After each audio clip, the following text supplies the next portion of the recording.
thus far, they've said it's going to be compatible with 5e, and people are saying maybe 5.5, maybe not even that. We don't know. I think fundamentally we don't know. There's certainly been conversation about, is the OGL going to go away, which would make it so that third-party publishers could no longer put out compatible products for the newest version, maybe, because they could probably backfill it as we have for so many retro clones. We don't know. It's speculation, it's rumors, it's guesses.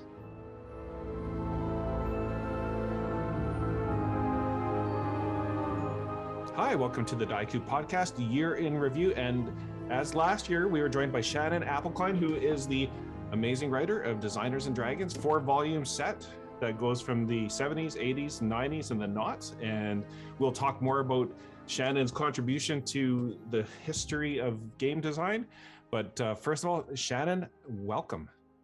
Thank you so much for having me back. It's been great doing these year-end talks.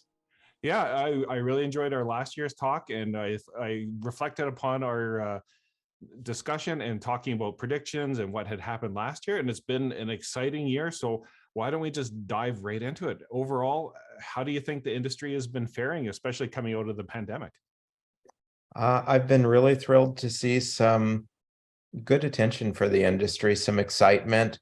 I've been thrilled to see the cons coming back in fairly full forms, though there's some concern there. Looks like it's been good for me. I'm fairly astounded that the industry did not take any particularly hard hits from the pandemic. No major publishers went out of business.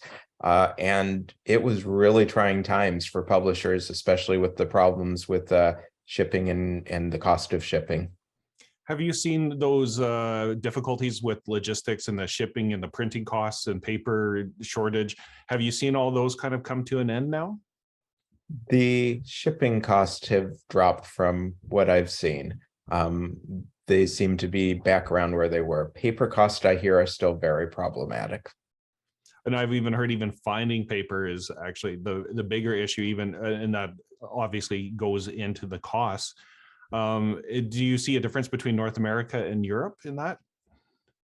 Haven't really seen what the difference might be there. I mean, we're doing most of our printing in China. I don't know if Europe is more likely to be doing it local or not. Okay. And then I'm a Canadian. And as we actually always like to say about America is when you sleep with an elephant, when they roll over in bed, you notice. And that, everybody kind of lumps Canada and USA into the same world, but we often know, like, if there's decisions made in the US world, we feel it. And with almost everybody in this game world, Wizards of the Coast, when they do anything, it reverberates across the whole industry. And so they announced the OneDnD, I guess, change or like growth, and just maybe lead us through that. I mean, obviously they didn't call it 6C for a reason, but maybe you can talk to us about that. Yeah, I mean, I suspect it's going to take Wizards of the Coast quite a while to get over 4E. Great game. I love the designers, used to work with one of them, but it was not widely accepted. Rob, who was the lead of it, later said that he thought the big problem was trying to dramatically revamp the game system and the setting, Forgotten Realms in particular, but the whole Points of Light's idea at the same time. So I think Wizards of the Coast is probably very adverse to using the phrase new edition following 4E. OneDnD, thus far, they've said it's going to be compatible with 5e, and people are saying maybe 5.5, maybe not even that. We don't know. I think fundamentally we don't know. There's certainly been conversation about, is the OGL going to go away, which would make it so that third-party publishers could no longer put out compatible products for the newest version, maybe, because they could probably backfill it as we have for so many retro clones. We don't know. It's speculation, it's rumors, it's guesses. Do you think it would be smart of Wizards of the Coast to actually be a little bit more clear on their direction? Because you see a lot of influencers. I saw Professor Dungeon Master, Questing Beast, Dungeon Masterpiece, and Nerd Immersion all kind of come out recently, and there seems to be a lot of anxiety about what this might mean for the future of people that work within the industry, whether it's an OSR or actually support 5e. It's a good question. I mean, the old saying says any publicity is good publicity. And so it might be that they're just like, wow, everyone's speculating about the game. That's great. I probably don't really think it's that cunning. I think the biggest issue with not being clear is it's showing a real disregard for any third-party publishers who are, using the OGL, which, Wizards of the Coast has offered to let other people publish their games. And that is not a good look, but it's kind of what Wizards of the Coast has done with their third-party publishing programs ever since they opened up the OGL in 2000. And I think probably also adding to that is the fact that there's like this kind of push towards like a digital walled garden, or theoretically, of the Unity game engine and having more online play, as well as just the fact that when they aren't being clear, it opens up so much conjecture as far as like people build companies to support this. And if they cannot rely upon that as a steady stream of income, they get worried. Well, if they can't rely upon that as a steady stream of income, then they use the OGL, go off, make their own game, and it becomes a huge competitor in its own regard for D&D. And so that's the type of danger they're creating. And you've obviously been a part of this industry for like quite a while. And when you hear, I know the CEO mentioned about D&D being under monetized, and D&D is a little bit of a different brand than I would say other brands, as far as like, I know they like to portray it as a lifestyle brand, but it's a little bit different because like, I think it needs more nurturing. There's a lot of thought about the brand, probably more than almost any other brand. Would you say those are kind of wise words from a CEO to kind of in the brand of D&D to state? I think it's whatever the opposite of wise words are. It is, I think, possibly the worst thing I've ever heard come out of the mouth of anyone associated with Wizards of the Coast. I was on the internet in the 90s when TSR was still around. And everyone, when they talked about TSR online, they'd write $R. And they would talk about TSR's trademarking of the word Nazi, which isn't exactly how it occurred, but we won't get into that. TSR was not well loved by the internet fandom, which is kind of the loud community fandom in the 90s. And it was because, at least at the higher up in management, very much not the designers, but the higher ups in management, they didn't really care about the players. They cared about profits. And, that goes back to Lorraine Williams, who really didn't understand D&D, and she totally saved the company in the 80s. But, that doesn't mean that she was kind of the best bridge to playing, and her decisions affected the whole company. And I am concerned we're seeing the same thing here, that Wizards of the Coast has gone very corporate. The other things that really struck me in the statement is they talked about under monetization, and this was all at an investors meeting. They talked about under monetization. They talked about players not being the ones that aren't monetized. I kind of put as not paying their fair share, that, oh, that's not quite what they said. And they also said, well, we have a solution to this, which is D&D Beyond, which they purchased in February or March in this year. And so you put that all together, and there's just so many red flags there. The fact that I would think almost any player would be offended and maybe a little concerned being told, hey, you're going to have to start paying too. The dungeon master's paying isn't enough. And I think any player of the tabletop game has to be concerned that they are looking to a virtual tabletop as, their solution to these problems. And it could be innocuous. It could just be, we're not going to mess with the tabletop, but as we advance into virtual tabletops, we want to get everyone to pay, which again, still wouldn't thrill me as a player. It would make me less likely to use the virtual tabletop technology. But it could also be bigger if they're saying, hey, we're going to push OneDnD on the virtual tabletop, and it's not necessarily going to be a tabletop game. Again, we don't know what they're saying. All we know are those three things that they said. Under-monetized players not playing D&D Beyond is the answer. And I find those three things alone concerning. And then, not to heap on Wizards of the Coast, I'm not trying to do that, but just talking about, obviously they had a huge jump during the pandemic as far as like all of a sudden people were looking for things to do, Stranger Things and the halo effect of that. So with all that said, like there's tons of new players coming in, and typically what I have seen in the past, and you correct me if I'm wrong, is players, when they have a lot of free time when they're younger, they play, and then they start to age out a little bit when they start to get more responsibilities as adults and that kind of thing. And then you see stories like the Magic the Gathering oversupply, and the missteps in Spelljammer. Do you see like there being a bit of a bubble deflating similar to the D20 era? And I'm trying to maybe connect things a little bit too strongly, but do you see the growth of D&D kind of hitting a plateau and it deflating a little bit? I'm not sure I've seen that yet.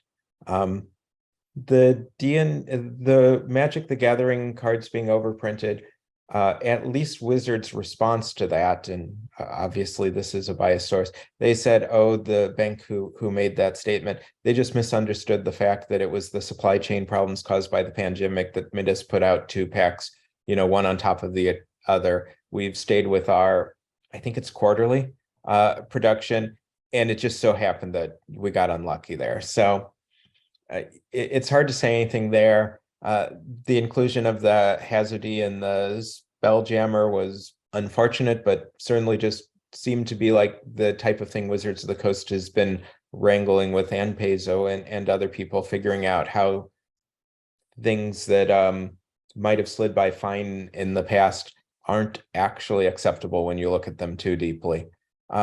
So I've thus far seen a lot of small things that each seem to have their own explanation.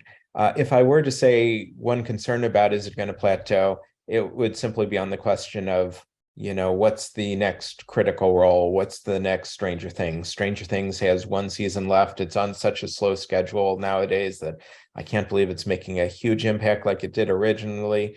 Critical Role still doing great. The people involved with it are big movers in the industry now, but I haven't seen the next one coming up. And I think it could plateau if some of the things that kind of led the way to success aren't, if we don't see new instances coming out. And that would be my biggest concern. But it could also be that these little things are leading to a bigger problem. One that you didn't mention is that Ray Winninger, who's been the product lead of D&D for the last several years, left. No explanation of why.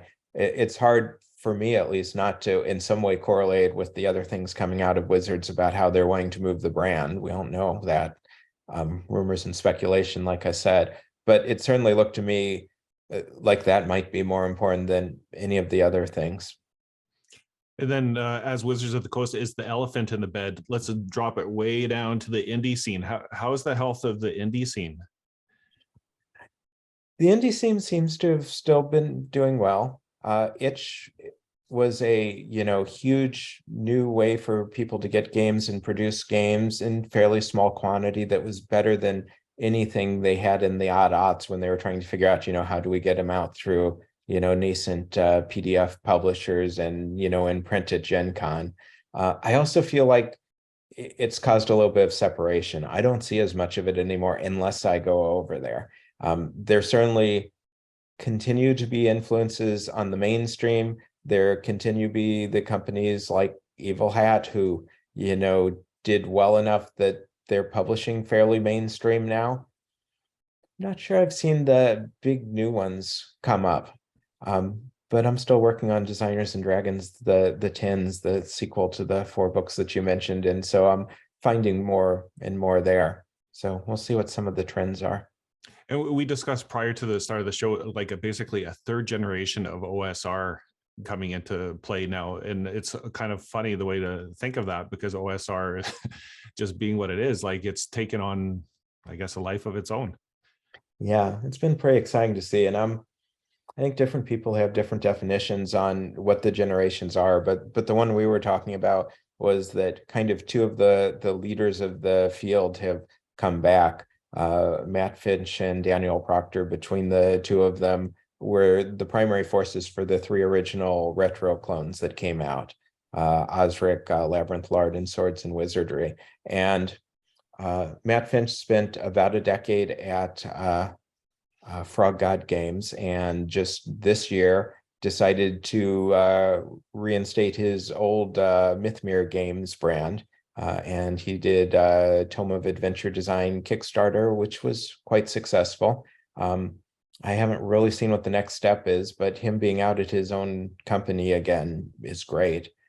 Daniel Proctor, who did Labyrinth Lord with his own Goblinoid games, had kind of faded away for 4 or 5 years. He'd kind of stepped back. Old School Essentials stepped up and became a really important retro clone also for basic D&D. But this year, Dan apparently set a kind of self-imposed goal that said that he was going to shut down Goblinoid Games if by the end of the year he didn't have much of a new product and much of a new edition of Labyrinth Lord done. And all he told people was, hey, you know, closing down Facebook group forums. I don't remember what was exactly. And everyone took it as, hey, Goblinoid Games is closing down. And then last month, very recently, he said, hey, here's the new cover for second edition, and here's some of the new content inside. So apparently when he took that goal, he really took it to heart, and he seems to be coming back and revitalized, and people are very excited about it. So it's very exciting to see these people who were, you know, the foundational people doing mass market products eventually for the OSR coming back to do a new generation of material. And Rollmaster Unified has come out recently, which is Iron Crown Enterprises reborn. And I guess one of the things that I noted was that they chose not to do a Kickstarter. And I don't know if it's taken off like I think they had hoped. Yeah, Iron Crown has a very complex history. I believe this is the third incarnation of it, maybe the fourth, somewhere around there. They've had a long-term problem dating back to the 80s and the 90s, where they had their original, what's now called Rollmaster Classic, and then when they came out with their third edition Rollmaster Standard system, it was a very different system. And so you either have people like me who kind of enjoyed the original despite its complexity, but just found the standard system jaw-droppingly ununderstandable. And you have people who conversely love the Rollmaster Standard system and think the classic is too simplistic. I don't know. I'm not sure I could ever call Rollmaster simplistic. So the problem is that some of the recent incarnations of ICE, after years of trying to support RMSS, said, hey, what if we came out with some Rollmaster Classic material? And they've had great success. And so for a decade or so, ICE has been supporting two different systems with a fractured fan base, which probably wasn't really in anyone's best interest. And so almost 10 years ago, they said, hey, we're going to come out with a Rollmaster Unified. And 10 years later, longer than the lifespan of D&D 3 or 4E, it's finally out.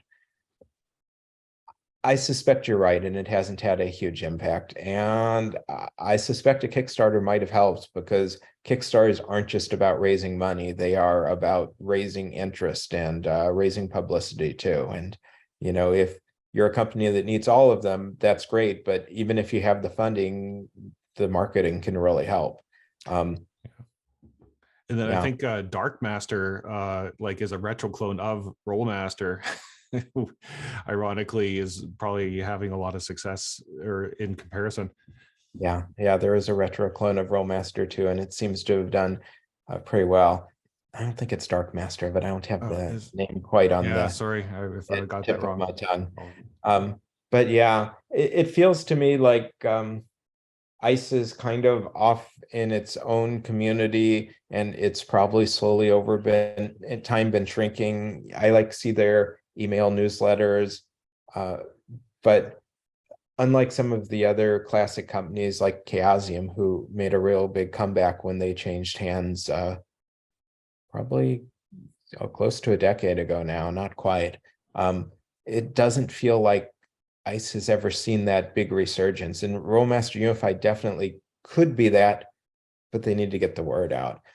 I think there's a valid question of if anyone in the modern field is likely to be interested in a game of that complexity, because Rolemaster is a real nuts and bolts complex system full of charts and, you know, various mechanics. I love it for that, but it's also not what the field is right now. So that could be one of the reasons that it hasn't seen a big explosion. But RuneQuest is kind of a nuts and bolts system too, not to the level of Rolemaster, and Chaosium managed to make it cool again. And Goodman Games went in on Dark Tower and Caverns of Thracia. And so they seem to be really just grooving along they have a big fan base. Yeah, Goodman Games has really been a pleasant surprise kind of for the last 10 or 12 years. You know, they were a strong, good, interesting 3E publisher during that era. And then as they had problems with 4E, they really tried hard to support it. But then after that, when that didn't work out, they just kind of really exploded into all of this great nostalgic old school, you know, material. They've done Lankmar, they've done The Dying Earth, they've done all kinds of great Appendix N material, you know, referring to the original Dungeon Master's Guide list of inspirational material. And they've also done the great what are they called? Old School Reborn, whatever they were, that, you know, are these massive tomes that are reprinting the old material from TSR mostly, but they've moved over to Judges Guild. And so Dark Tower is supposed to be their 7th, 8th in that series. And I assume Cavern of Thracia is to follow. And one of the really great things about that is it reclaimed that material from Judges Guild, who unfortunately in its current incarnation, where it's owned and run by the son and grandson of the original founder of the company, they've turned out to be kind of racist. And so increasingly people have not wanted to work with them or with the material they hold. So having Goodman Games buy that, it feels like it was saved. And who do you have with you today? This is Lucy here. Say hello to the internet world. I'll see if my cat Pickles makes her way up at any time. Yeah, They I always seem have to do to that. decide if to lock them out or not. And if I lock them out, then I hear yowling at the door for the entire span of the podcast. And just closing off kind of the health of the indie scene, any winners, which typically Ennies seem to go to more of the indie type of games, you know, cutting edge of mechanics and concepts and that kind of thing. Were there any kind of standouts or surprises to you with some of the winners? I don't think so. I'd need to look over the list again to remember who it was this year, to be honest.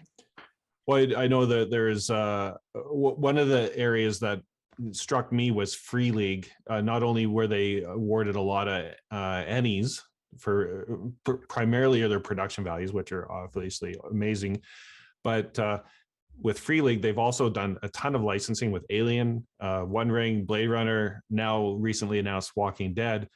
What's your kind of thoughts on where they're heading? And they also had Drakar Ok Demoner, which is Dragons and Demons, which was a Swedish game from a long time ago that they dusted off. What's your thoughts on where are they heading? Well, Free League seems to be heading into more success from what I can see. They started off very small, and they have clearly become one of the major movers in the industry. Their Blade Runner Kickstarter, which was just ran this year, is one of just 7 role-playing centric Kickstarters that surpassed $1 million, and one of only 3 that were not D&D 5e related. So I think that alone speaks to the level of success they're seeing. They have certainly decided to do a model of shallow product lines. You know, they put out a book and they put out a little bit of support for it. And I think that's what's allowed them to have so many different licenses and products. Presumably the One Ring, they're going to go a little deeper than that, following in the tradition of where the line has gone in previous publishers, but they seem to be doing great. I love the fact that we are in a world now where a Swedish company can have, you know, worldwide role-playing impact. That was not the case 20 or 30 years ago. And with Kickstarter and the internet primarily, it's very possible now. So it's been great to see. They're a very successful company. If I was told you need to, you know, pull out 2 or 3 big successes of the tens, they'd be one of them. Do you think there's ever a saturation point with too many licenses and not enough original content? I don't think so in that regard.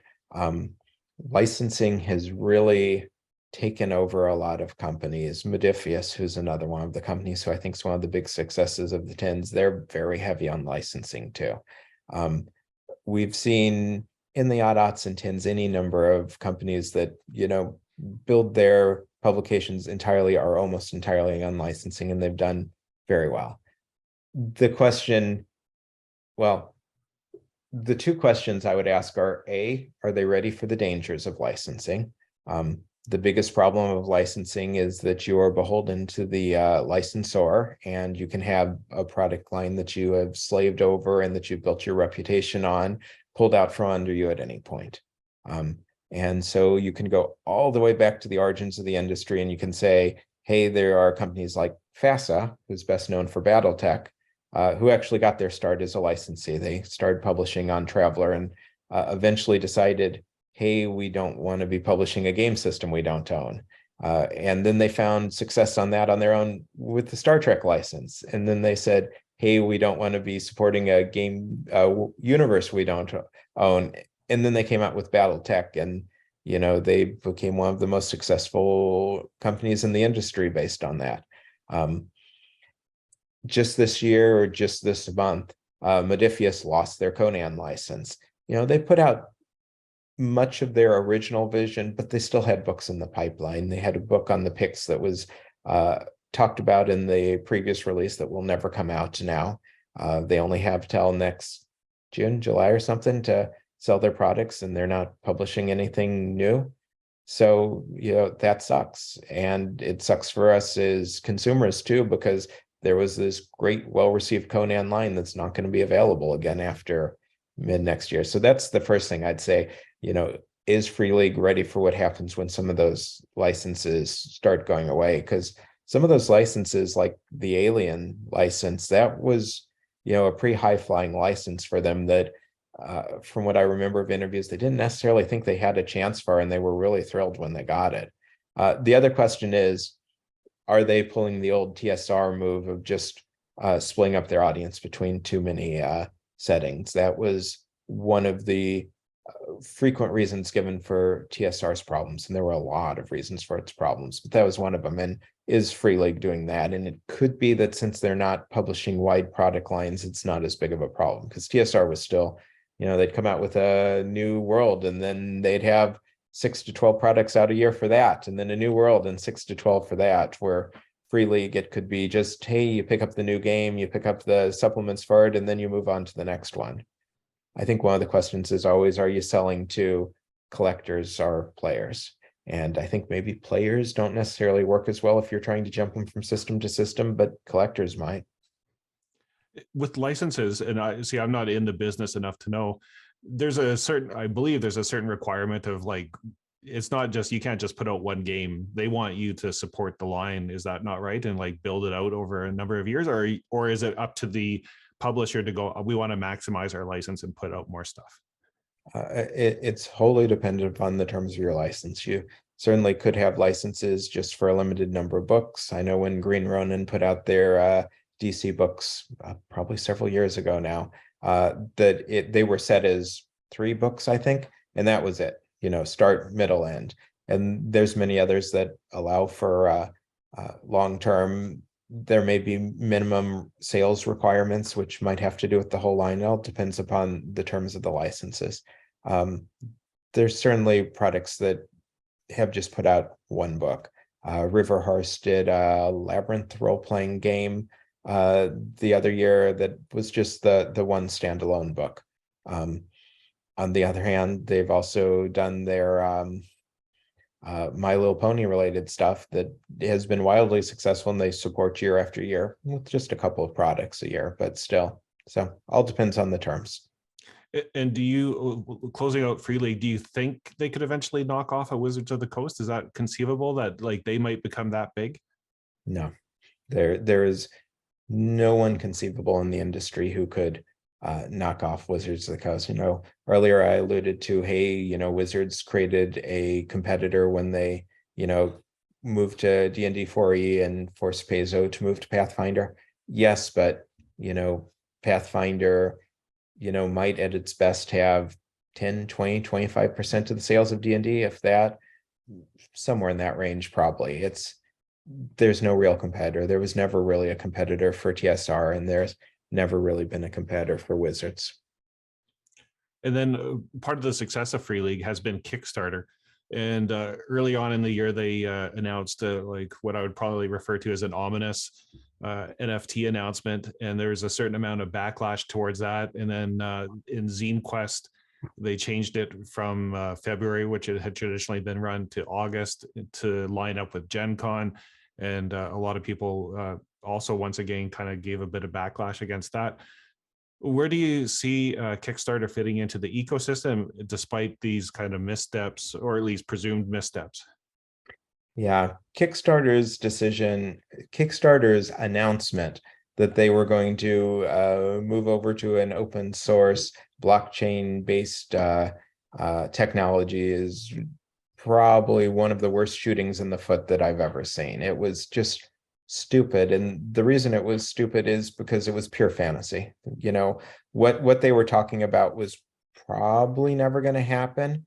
What they were talking about, I actually work in the blockchain industry, and I do technical writing in the blockchain industry, and we talk about it sometimes as the pixie dust effect, where someone thinks, hey, if I apply blockchain to my business, it's all going to be great and it'll make everything better. And that's not the case at all. Blockchain has some very high costs, and it has some very real benefits, but you have to be able to use the benefits for the cost to be worthwhile.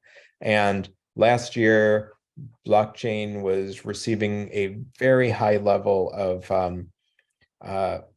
international, probably disdain from people who were upset over the high energy costs, which is only true for some blockchains, which do some things.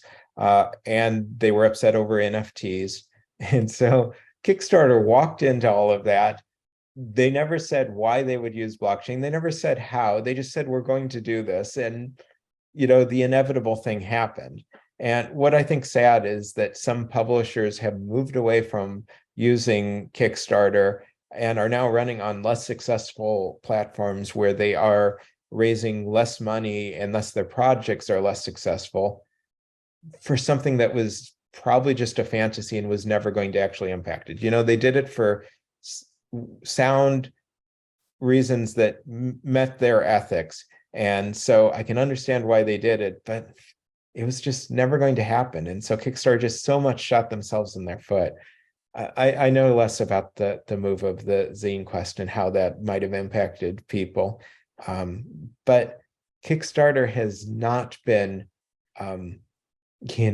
giving themselves a particularly great reputation in the board game, in the role-playing industry, in the board game industry, in the rest of the world for the last year. And they really need to get their act together. And I do think it's great that GameFound is doing better. It seems to be a really viable platform for board games right now. For role-playing games, I'm not sure if it has quite the same reach, but it's good to see real competition, which I hadn't seen with Indiegogo. Indiegogo it was obviously always much less successful than Kickstarter when you saw comparable companies doing comparable Kickstarters on both of them, but GameFound, it could be that it will end up being as good as Kickstarter for the gaming industry. And board games might already be there. I've seen some very successful board games over there already. And I Mind think you, I haven't created an account there, and that's always the big limitation. Even though there's some things I saw that I was like, I'd be interested in that. And then I saw BackerKit, who had been fulfilling Kickstarters primarily, has also kind of announced that they're working on perhaps a Kickstarter competitor. And it looks like Anya Combs, who was originally part of Kickstarter, has moved over there. So I see that, and I think they're taking on trial or early adopters of their platform. And I guess that goes to speak to the fact that people aren't happy with Kickstarter, and other companies are seeing an opportunity to fill that void. Yeah, I think BackerKit is another one that might have a real good chance for success. And that's because, I mean, why has Kickstarter never built this back end, where you can do the fulfillment, which is what BackerKit does? That's just, compliance, laziness. I don't know what it is, but they just opened up the opportunity for BackerKit to go there, and BackerKit, now having that successful back end already, might be able to build a successful front end. I don't remember from my BackerKit work if you actually create an account with them. If you do create an account with them, then they've already got people into the system, but I don't know if that's actually the case. I know I get a link, I send them the information, it's saved, so maybe, and if so, that'll be a big step up for them. And then with that said, going back to some of the success stories, we've got Free League, Mothership, which also cracked over 1 million with their successful campaign, and they're just close to fulfilling that. How do you see indie games in particular, because I guess that's a little bit more of my lens, being able to access a huge market, which we've never seen before? I was even surprised, and no slight against Exalted Funeral, I couldn't believe the success of the Monty Python campaign. I actually was worried for them that it was going to fail, and here, how wrong could I have been? Yeah, I think Kickstarter crowdfunding has been great for the more independent publishers. I said there were just 7 publishers who cracked $1 million in 2022. And I think maybe 4 or 5 of them, I would probably count independent, not Free League, though you're counting Free League independent. I think they're pretty big now. Not Monty Cook, but Exalted Funeral was definitely one. And, I kind of skimmed past all of the 5e products on Kickstarter, but there were 4 of them that crossed $1 million in 2022. They're almost all small publishers. This isn't like Kobold Press, Green Ronin, other people you might recognize by names. These are people that I look at and I'm like, who is that? And the fact that a publisher where I say, who is that, is able to crack $1 million with a 5e book on Kickstarter says that if you have a good product and a brand people are interested in, if you're an indie publisher, you can still be very successful just due to that crowdfunding and your great work. And then another area of, I guess, interest is the online gaming world and the virtual tabletops. And I know, so you had mentioned earlier that Wizard of the Coast purchased D&D Beyond, DriveThruRPG officially closed down Astral, which was their virtual tabletop. And then now they've actually merged with Roll20. How do you see the space shaping up in the new year? We saw a lot of change in it at the start of the pandemic. 2020, 2021, we saw a lot of people coming up and then going back down. So I think it is most likely that in the next year, we're just going to see these couple of people who have survived kind of prospering and doing well and expanding. And we are probably past the point where someone new could come up with largely the same technology as the others. And even those, companies like Astral and stuff who did primarily come up in that period, they didn't really manage to crack into it. So I think we're going to see consolidation of the big people is most likely. So we're going to have the Coke and the Pepsi, and there might be a few Dr. Peppers still kicking around, but not as big. And with that said, and going back to what we talked about earlier with the whole virtual tabletop and like online gaming, do you see that as now that the pandemic's over, do you think people are still going to be using online gaming? Are they hooked into it, or do you think that's going to wane and people are anxious to get back to face, despite, you know, there's spikes obviously of COVID still happening, but do you see the whole virtual space declining, or was that enough to get people into it and stay in it? Well, I see any number of people who say, I really want to get back to face-to-face gaming. But I also see people who have come together in virtual gaming who could not have come together face-to-face. I mean, I moved just before the pandemic away from my old gaming groups, and I started finding new gaming groups out here in Hawaii shortly for a few months, and then the pandemic hit, and I started gaming with my people in the Bay Area who I used to game with again, and I'm still gaming with them. And so I think situations like that are going to continue. And the biggest thing that I would say that makes me think it's going to continue is that Wizards of the Coast seems to be betting that it's going to. When they're pushing D&D Beyond, they're saying we think virtual tabletop is either the future of the industry or something that is big enough to allow us to monetize it.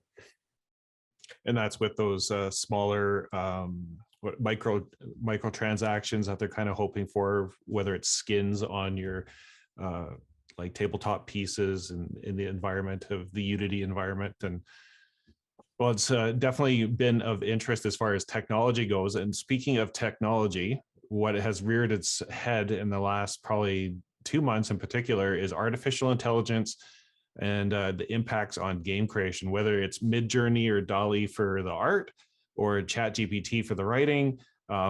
There's like really within probably the last week, especially a real pushback on AI art. Oh yeah, that is a can of worms.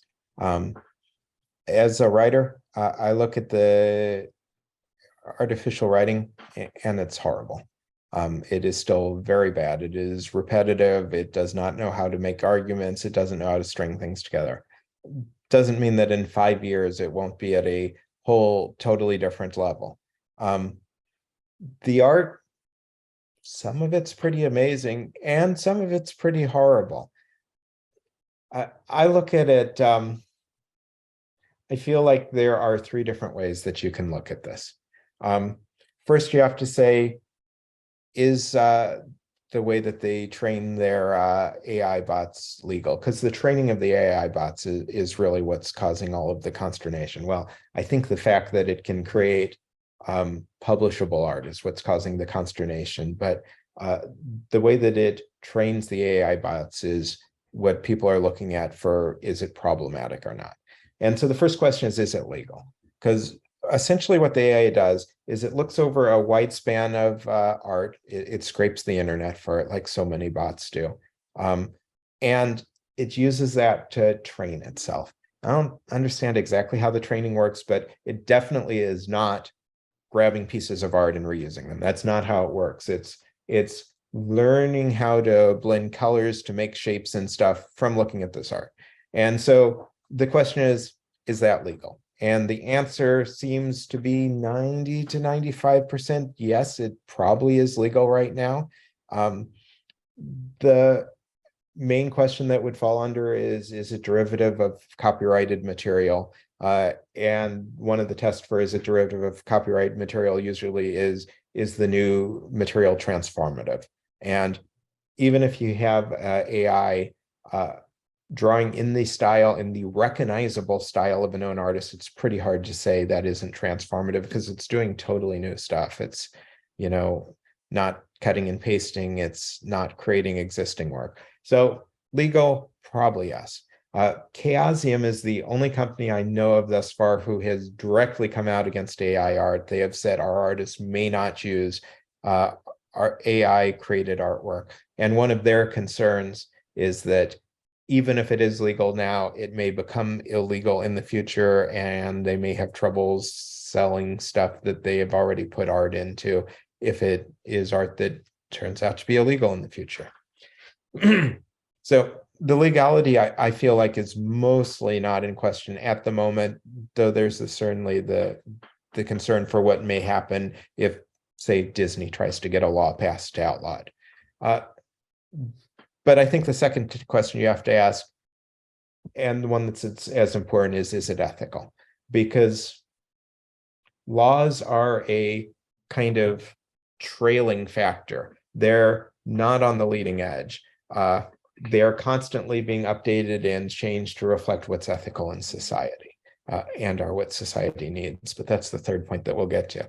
And the argument that you have from the people who like AI art is that the AI is inspired or is learning from other artists exactly like people are. And that's true and not true, because assuming I had any artistic talent, which I don't, I could go and learn from other people. I could copy their style, but I couldn't do it at such a fundamental level that a learning AI could. So I think that's a questionable argument. But maybe it's the case. And I think the last thing you have to look at is it beneficial for society? Because that's the other thing that laws do. They try and figure out what's ethical, but they also try and figure out what's beneficial for society. And I have real concerns if, young artists looking to get into the field feel like they shouldn't because there's not going to be a job for them. There's a lot of robotics and stuff like, self-checkout machines in grocery stores. They see people equally upset about, but they're just replacing jobs that are not necessarily joyful. And, creativity and art, that's something joyful, something, that helps us speak to the world. And so I find that very different and not necessarily, I would say flatly, it is not beneficial to society if we are discouraging people from doing that. So it's a really hard question that has a lot of issues. And I think part of it's going to come out to, are people's worst fears actually true? Because the worst fears that people have are these AI artists are just going to, and whether they're artists or not is something that people like to argue to, this AI art is going to replace human artists. I don't know if that's true. I can see if I were an artist that I would be really worried about that. But if it's not true, because it can just never find the heart, the spirit, the originality, something that you would have in humans, if it can never find the ability to actually really precisely represent something that you want represented, then the rest of it kind of falls away. So it could be in a year that this is still a really serious issue, or it could be in a year we, see it fall away like Y2K and, other concerns. I don't know which. Yeah, I've tried to get David H. Is his name, from Midjourney to come on the show, but I mean, I'm a pretty small fish in his big pond to just talk about that. But I know some of the arguments. I've heard all sorts of things as far as like, as a game designer, you could actually, in theory, have more of a ability to focus the game exactly as you want it by using AI art that you've actually inspired, versus relying upon more of a collaborative approach, I suppose, with the artist and yourself working towards it. And then the other thing is, often people say, well, it's a little bit gatekeepery to say, well, I already have a game company, and like a Chaosium, where you say, well, no, we're going to support real artists, but you already have a business model, and somebody coming in with AI art could disrupt you. So it's actually pretty much a no-brainer for Chaosium to say that you have a relationship with artists that you want to maintain, and you don't want people to disrupt your business model. So yeah, of course you're going to say that, but I guess time will tell how this is all going to play out. Yeah, I think that's very likely. I think it's going to be the case for writing too, that time will tell what the quality of what can be done within our lifetimes really is. And it's going to be whole different levels of concern if, it can produce great work or it can produce adequate work. Well, going from an AI world and digital world of virtual tabletops, conventions, getting back into the fold of things. Gen Con was back. I was there. I think it might have been the largest Gen Con, perhaps, but I'm not too sure for sure since the pandemic started. What have you seen as far as like conventions go? People seem pretty comfortable about getting back to conventions. Some conventions have maintained masking. I know Big Bad Con in the Bay Area was one of the ones that did. Some have not. I have not heard of any huge outbreaks as a result of conventions. And I did have some concerns with the summer season, as I did last year too, where you had conventions back to back, and it would have been really easy for people to get sick at one convention and then bring it to the next and get sick. But I haven't heard of any of that. I did hear early in the year a announcement that one of the people working at, I think it was one of the PAXs as security or something, had died due to COVID. And I don't know if I ever saw that followed up or confirmed or such. It's a real concern. It's obviously going to happen. We do seem to be in a new period of the pandemic where the concern is much lower, where many people are vaccinated, where there is less ability for a big breakout, but it's still out there. It may continue to be out there forever. I'm hearing that hospitalizations are dramatically rising this winter and are already higher than they were all of last winter. So there may be new concerns there. I've heard that the pickup of the new bivalent booster is 14%, 20%, something in the US, very low. And given that the boosters wane, that could easily mean that we're going to see worse and worse until something changes. So it continues to be a mess, but it is impacting us and our activities less now, whether that's good or bad.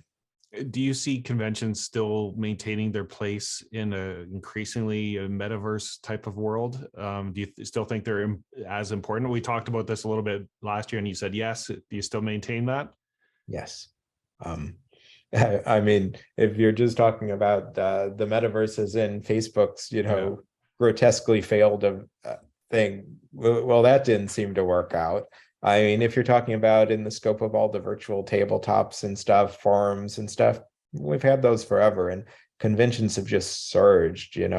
Gen Con has been dramatically increasing in its attendees throughout the last 2 decades. We had PAX appear and multiply and do great. So conventions seem to be pretty well on the upswing to me. So which is why I easily say yes when you ask that this last year and this. And last year we talked about tabletop role-playing games as content, and Critical Role was like, we talked about the success of them, and then their Legend of Vox animation, and the D&D movie is set to come out in March, I believe. Do you see that continuing? And you also talked about Warhammer had some shows, and World of Darkness was in development of a show. Do you see that kind of external beyond tabletop role-playing game continuing? Oh yeah, I think so. I mean, we just got an announcement in the last week that I believe it was a Warhammer 40K series is going to be on Amazon.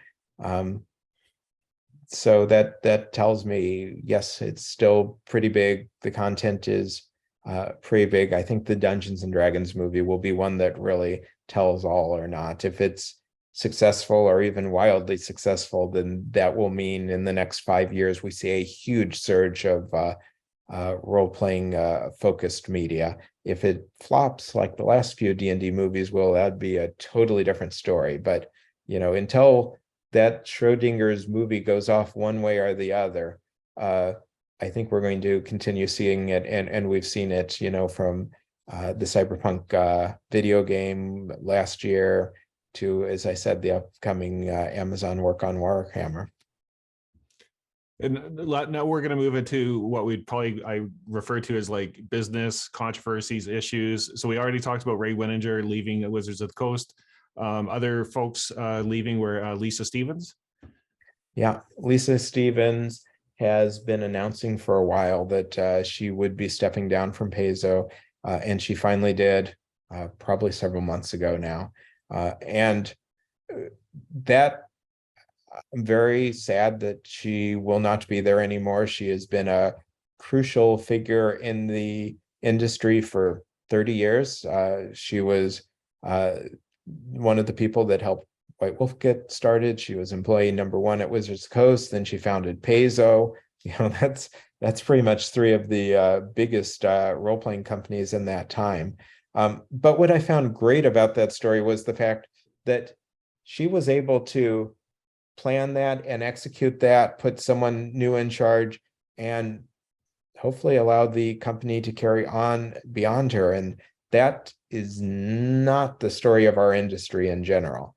The story of our industry in general is that we have companies that are owned by, a small group of people or a person. And if they retire or pass, then the company usually does as well. And in many cases, it's come under, different party ownership through some work, and in other ones, it's just kind of faded away.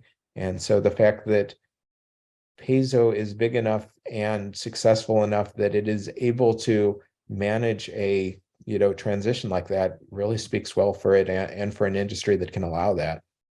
And they also started a union there as well. Yeah, that's terrific. I love the fact that unions are possible in our industry. That was a year ago. There was a new union at Noble Knight Game this year. That doesn't necessarily speak to me to Paizo's success, because it was in reaction to some management practices at Paizo that were not necessarily the best. So it's great that it does also speak to the fact that the industry is big enough that it can support that type of thing. And unions are great to help protect workers. And I actually think they're very important in our industry, because much like the video game industry, the role-playing industry is really a dream industry where people really want to get in and work and do the creative things that they've always dreamed of. And that's really easy for a company to take advantage of. And so the video game industry is horrible. You hear about 60 to 80-hour work weeks and people being laid off after every big project, but this being willing to go back to the next company. Role-playing industry isn't that bad, but the workers at Paizo had some real concerns, from rates of pay to the cleanliness of the carpets at the building. And I suspect there are other companies that, if they are big enough and successful enough, the workers might want to speak up there too, to make sure that they're not being taken advantage of. And that's great. And we also had another departure. Daniel D. Fox left Andrews McNeil, and he's responsible for Zweihander and also supporting, I think, Neverland and Andrew Kolb's Neverland and the Oz books, as well as Blackbirds. And I guess that speaks to, as the industry grows, these types of things happen. Yeah, absolutely. And I think it speaks to the fact that there are definite elements of the industry that are kind of more in the normal corporate model. I mean, that in particular, Andrews McNeil, they're a big publisher. They're a mega corp with many different divisions. One of their other divisions deals with most of the syndicated comic scripts. I do not know any of the circumstances of Daniel's leaving, other than the fact that he was leaving, and I'd have to guess it was not his preference. But if Andrews McNeil stays in the role-playing business, then hopefully they'll be getting role-playing games of a variety of sorts out to a lot of new people. And Daryl Hayhurst as well. Yeah, Daryl Hayhurst left Ulysses Spiel due to a reorganization, was about all that I heard there. Ulysses Spiel has, I feel like, perpetually had great products such as Torg that haven't necessarily gotten into the US market as well as we might have liked. They are fundamentally a German company, Ulysses Spiel. They do have a Ulysses North American, and they just don't seem to get the traction that I would love to see them get for the really exciting products that they're putting out. And we already talked about Modiphius losing the Conan license, which was like a fairly big and more recent announcement. They also, kind of going down a rabbit hole, were they going to have an open game license for 2D20 system? I don't know if that ever went anywhere.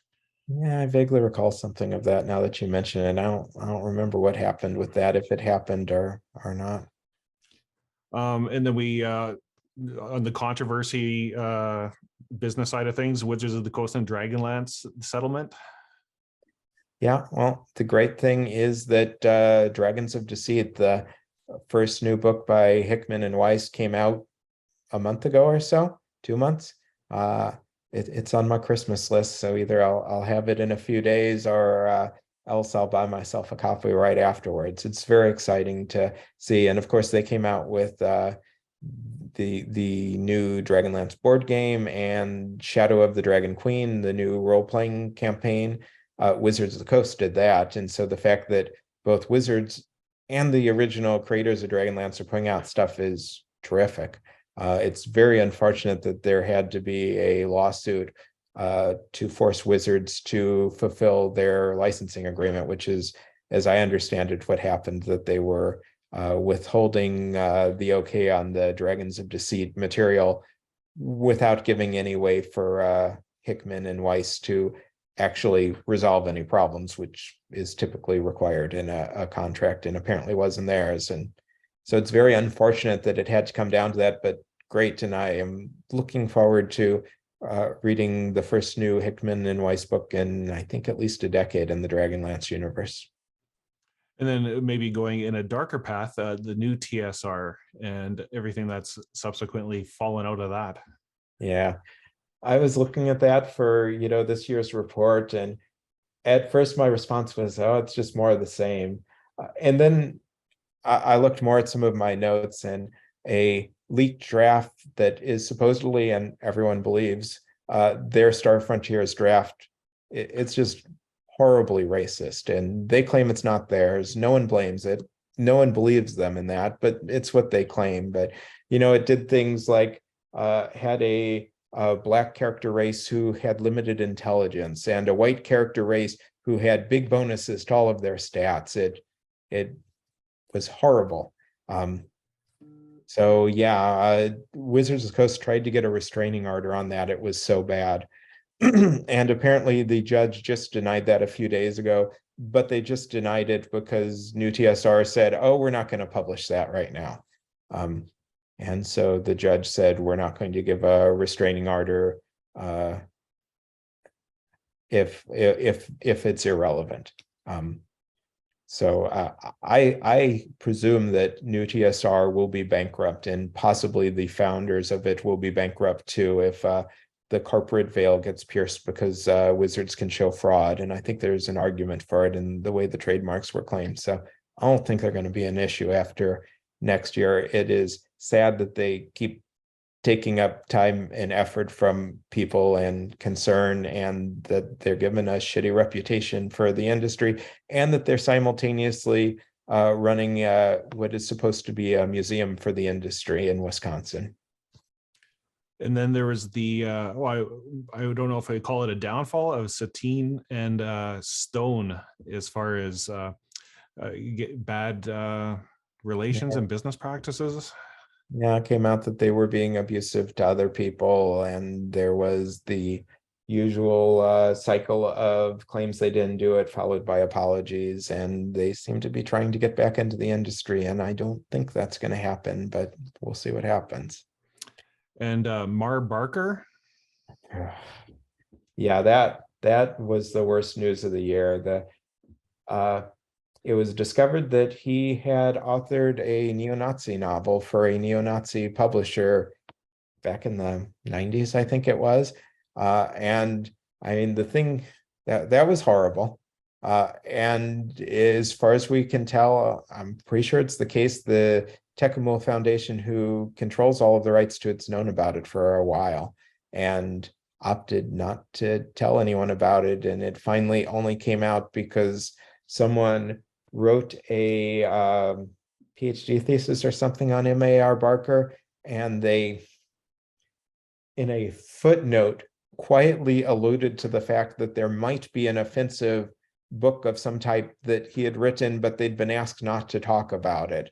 And someone in the industry finally got a hold of that thesis or whatever it was, and figured out what they were talking about and started talking about themselves. And the whole industry found out about it very early this year, but it had been whispered about in various places before. And the reason that it really offended me that the foundation opted not to say anything about this for years, as far as we know, is that, I don't know what's in Tekkamol that, might have neo-Nazi leanings, what underpinnings of its setting or philosophy or that might, people who have studied it more have said, no, they don't think that there's anything there, but I wouldn't be willing to run it for people at this point.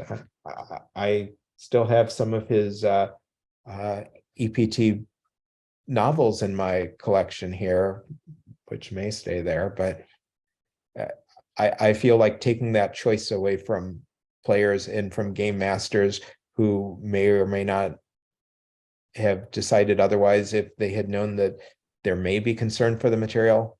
I think that's awful. It's de-empowering, and it's perhaps not as bad as him being a neo-Nazi. And I say that there's a little bit of nuance there. People say maybe he wrote it satirically or something, but he wrote a pro-neo-Nazi book for a neo-Nazi publisher. It kind of stops mattering what his intent was, but I don't personally believe his intent was good or satirical or anything like that. Sucks. It was definitely some of the worst news of the year. And then DriveThru had to put out a new terms of service about hostile marketing.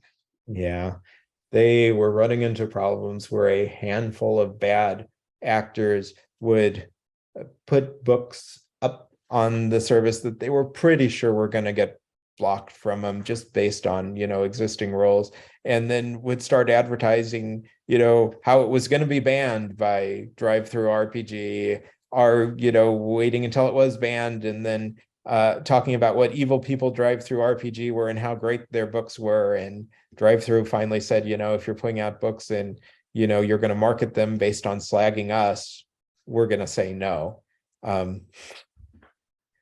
So I think there were some valid censorship concerns about that. But I also think when people are purposely trying to game the system, I lose much concern for them. And then moving on to perhaps nicer things, where we're Yes. talking about the blurring of, I kind of pose this to you of like, there's a blurring of content promotion and creation, whether it's YouTube or game design or whatever, but like Sly Flourish, who had an excellent Ennies Awards season, and then there's Matthew Colville, who obviously has a very successful YouTube channel as well as game design company. And, Dicebreakers doing their now own awards, and they have more actual plays and stuff like that. There seems to be like just this fluidness of content creation and promotion and game design all mixed together. Yeah, I think you're right there. And I think that's going on, and seems like it's probably good. I mean, when you start to get into big companies, you start to say, do they have a vertical monopoly and stuff like that? But, someone like Dicebreakers or Matt Colville, I don't think they're large enough to, maybe Matt Colville is. I think generally they're not large enough to have kind of the monopolistic concerns that you have. And so they just kind of look to me as ways to get more interest in the industry, and for their products, but I suspect it's mostly beneficial. It's back to the old days of Dragon Magazine and promoting TSR, I suppose. And then finally, on a very nice note, Ian Livingston was knighted. Yeah, that's terrific. I think a lot of us are like, yes, one of the people from our industry. But he also did do a report for the UK government that was all about the video game design and whether the educational institutions in the United Kingdom were actually bringing people up so that they could get into design and development of the gaming industry. Spoiler, his answer was no. So that was probably one of the main reasons that he was on their radar for that type of thing. But I certainly hope it was also for his founding of Games Workshop, co-founding, for his co-founding of the Fighting Fantasy game book series, for the other work he's done in, the video games industry. Certainly one of the, creators of our industry. So it was really great to see him recognized. And also in the same year that he put out a hefty tome called Dice Men, which was about his foundation of Game Workshop with Steve Jackson, the British Steve Jackson. And the same year that he put out a new fighting fantasy book. Both he and Steve Jackson put out new fighting fantasy books this year for the first time in some time. And then we're going to get into our predictions for next year, and we're going to talk about some of the folks that we've lost this year. But before we get into that, tell us, where can people find more about your work, Designers and Dragons? Like I said, with all 4 tomes here, you have a Patreon. Just tell us, what are you up to for the next year?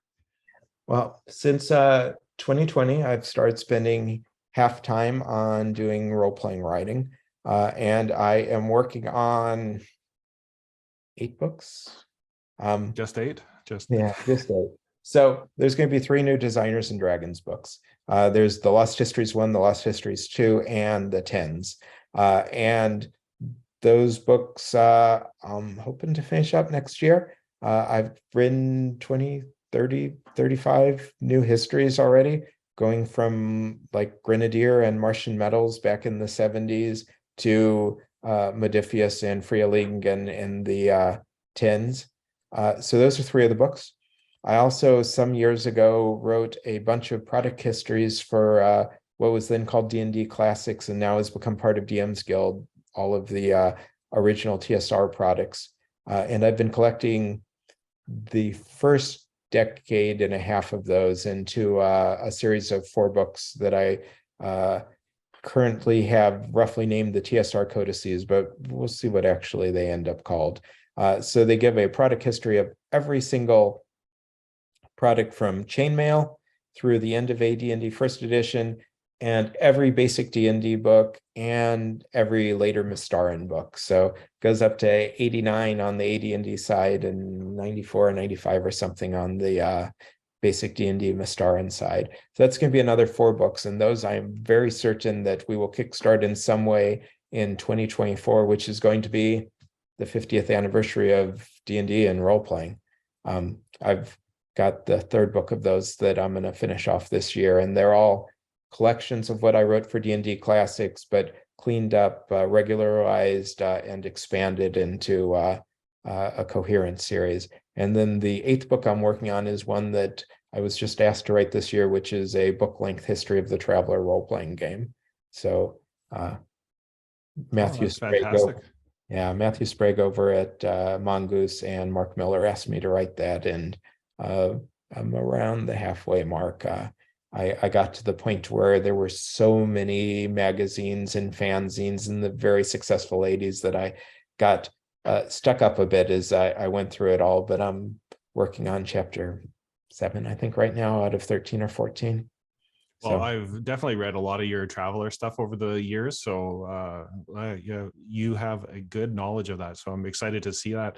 And I also am a subscriber on your Patreon, so I will have all the links to your websites and that sort of thing. But I encourage people, if you are not on Shannon's at Patreon, to check it out, and you get the early content, correct? Yeah. The 3 places right now where you can get Designers and Dragons content. There's a Facebook page, which you can find Designers and Dragons, and mostly you'll see links there, a little bit to my own stuff and also to other historical and current day stuff that I find interesting. There's an RPGNet column, which has what I've always called my orthogonal histories, which are not the product histories or the company histories. They're just whatever else I feel like writing that is kind of historical. So one thing that I'll publish on the second is my year in review, which is going to kind of mirror much of what we've said here. But I've also published a variety of other things there. And the third thing is the Patreon, which has previews of the upcoming books. So if you just want to wait for the books, they'll be out in probably 2024, starting in 2024. But if you want to see them right now, the company histories for the Lost Histories and the Tens have been getting published there. And also for the really enthusiastic readers, all of the TSR material and even the Traveler material has been getting published for them as well. So you can just search on those services for Designers and Dragons, and you should be able to find each of them. Cool. Okay, let's get into your predictions for the upcoming year. Any kind of big overarching themes? Big overarching themes. I think the biggest question is going to be Wizards of the Coast. I have to assume that by the end of the year, they're going to need to make some announcement about what OneDnD is going to be. And so there will either be a sigh of relief felt across the industry, or there is going to be a lot of pushback. And I'm kind of guessing the latter. That they are going to do some things either regarding their virtual tabletop or the open game license that are not going to make people happy. So I think that's the big one. Do you think I think they have like 4 or 5 books still coming out under the 5e banner next year, or thereabouts. Do you think those are going to tank in sales? Not tank, that's not the right word, but do you think just because of the announcement of OneDnD that sales just won't be what they should or could be? Yeah, I mean, I think tank's a perfectly reasonable word, because we saw like D20 crash hard when 3.5 got announced. Modern day players have definitely proven that they are concerned about edition upgrades and whether it will invalidate their publications. Right now, no, because they've said the right things, that it's not a new edition and it's going to be backward compatible. If at some point they walk back one or the other of those, it's going to be a whole different ballgame. Okay, sorry, I interrupted you there. I just had to ask the question. But you were talking about just the overarching themes of, so you talked about OneDnD. So I think Kickstarter is going to be another big question. I think they're probably going to get rehabilitated a little bit, because I think at some point they're going to have to admit that the blockchain thing was a fantasy. I think AI is going to be continue to be a very big issue in the coming year, because it's a big issue right now and it's December. I would have to guess that we are going to see more people really taking stances, and that there's going to be some type of legal answer by the end of the year. That either we're going to get judges saying, hey, that's perfectly legal, or we're going to get legislatures saying, we've decided it shouldn't be legal for this reason. I believe Midjourney has already said that they are going to let people opt in or opt out. No, it wasn't Midjourney. It was Diffusion, Stable Diffusion. So they were going to let artists opt in or opt out. We may see more of that. And if suddenly all of the AIs became opt in and opt out, then I think a lot of the complaints have to go away at that point. So I think we're going to see NuTSR in bankruptcy, but I think no one's going to care, other than the fact that we won't have to hear about them anymore. I think we're going to see a lot of publishers continuing to put out good material, and the industry continuing to be successful. But I think there's some opportunity for things to slow down. The inflationary pressures on the whole world are not good for the economy right now. They seem to be slowing, but they seem to be slowing slowly. And so that's going to hit discretionary spending, which is going to hit gaming. Hopefully, much as with the pandemic, it's not going to be as bad as it could have been, but I think there's going to be some issues, and we're going to see some people pulling back product lines as a result. Okay, well, as we mentioned, we lost some good folks, as we do every year, just the nature of life. Let's just talk about a few of them. Kim Mohan. Yeah, Kim Mohan is was one of the most important people in Dungeons and Dragons and the role-playing industry that many people never heard of, I suspect. He was the editor of Dragon Magazine, starting with issue number 49, continuing to 114. I think many of us of a certain age at least really consider that the golden age. I mean, my first issue I ever picked up was number 70. And so that was square in the middle. What Dragon Magazine was his vision. But it went far beyond that. He went over to New Infinities when Gary Gygax did, and then actually came back, which not many people did. And he continued to work at TSR and then at Wizards of the Coast through, I think, 2013. Editorial work usually, which is again why I think most people won't have seen him. But from what everyone who's worked with him said, he was a magnificent editor who, made everything he touched better, which I always have the highest respect for editors because I've seen so many editors who made my work that much better, and he was apparently one of the best. So someone who impacted role-playing and D&D from, I think it was 79 to 2013, almost 35 years. And he actually kept doing some freelance work for Wizards even after he retired. So it's probably more like 40 years. That's irreplaceable. And Scott Benny? Yeah, Scott Benny was a designer who did various freelance work. And Jerry Korick? Yeah, Jerry Korick is another one of the ones who probably many people would not recognize, but he was one of the backers of Trident, which is the actual company that Atlas Games is. And so one of those people who didn't necessarily get a lot of recognition, but was, the foundational, and it wasn't just that he put money in, but ideas, support, etc. We wouldn't see any number of great innovative games that have come out of Atlas over the decades without him. And Edward Dalton Pugh. Yeah, Edward Dalton Pugh was the founder of Reaper Miniatures. I don't know much about Reaper's story. Most people would recognize them for their plastic minis, the Bones line. And the first of those, when it was kickstarted to expand the line, earned about $3.5 million. And that was back in 2012, 2013, something like that. Meaning it was one of the first, not just large, but huge, I kind of call it role-playing adjacent because it wasn't exactly a role-playing line, but one of the first huge role-playing related Kickstarters. And that was all him. And finally, Ray Rubin. Yeah, Ray Rubin, I mentioned Grenadier earlier as a history I'd written recently. He was one of the co-founders. He had done some sculpting before, but when he actually got to Grenadier, most of what he did was more branding, marketing. If you saw a blister pack backing that, had something painted on it, that was probably his work. So he did a lot of the work to decide what Grenadier looked like, how it was, represented to the public. And they did a very successful gold box D&D line, it was called, when they had the D&D license for a couple of years in the early 80s, that, probably is what quite a few people, again, from a certain generation's memory of what D&D miniatures looked like, were these, gold spined boxes.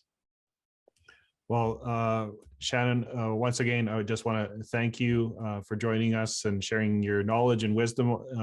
Look forward to seeing more of your work in the coming years. And as we say goodbye to everybody, we want to wish you a great new year, and hope all the best for you, and happy and healthy 2023. And as we leave, we'll play off in memoriam of some of those that we've lost this year. So thanks again for joining us, and all the best in 2023. Thank you very much for having me, and the best to you too.